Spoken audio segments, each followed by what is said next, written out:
장관님, 네. 이 법 내용이 그 인구 50만 더하기 도청 소재지가 있는 도시에 대해서 대강법의 적용을 받게 하는 거죠. 예, 크게 주요 내용이 두 가지가 있는데 그중에 제 핵심 내용이 아니, 맞죠? 범위를 조정하는 겁니다. 예. 그 대강법 개정 문제는 우리 전북 특자도 전북의 절박한 사업입니다. 정말 전북 도민들이 수십 년간 이 법이 개정되기를 바라고 왔고, 이 대강법으로 인해서 전북이 받는 차별 정말 엄청납니다. 전북에서는 이 대강법을 악법 중에 악법이라고 봅니다. 이 대강법으로 인해서 지금까지 지역 경제가 무너지고 인구 소멸 위기까지 몰렸다고 보는데, 이번 대강법 개정이야말로 전북이 발전하고 성장할 수 있는 최소한의 기회를 부여하는 거라고 생각합니다. 장관님 동의하십니까?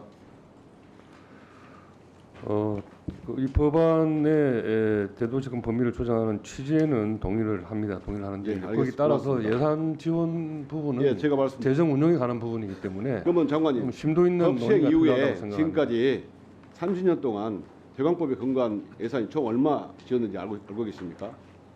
지금 그 자료는 제가 가지고 있습니다. 제가 알고 있는 것은 176조 원입니다.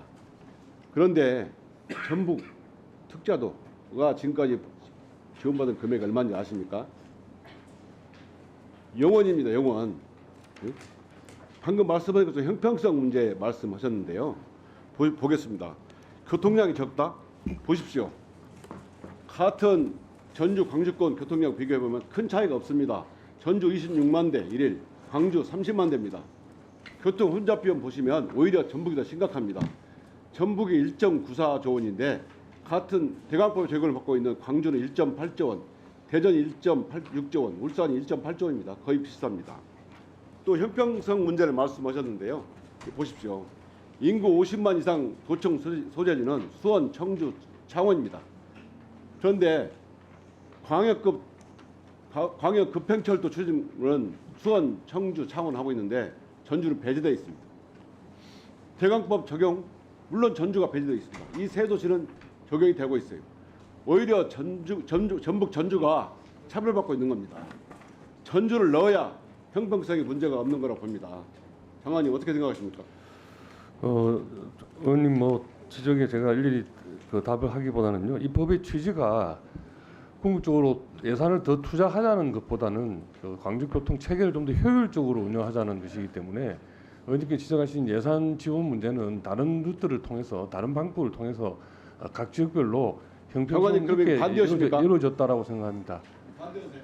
이 법의 개정안 취지는 찬성을 하지만 재정 지원의 방법에 있어서 여러 가지 이견이 있기 때문에 좀 더 심도 있는 논의를 한번 생각을 해보고 또 추후에 다시 논의해도 되지 않을까 생각합니다.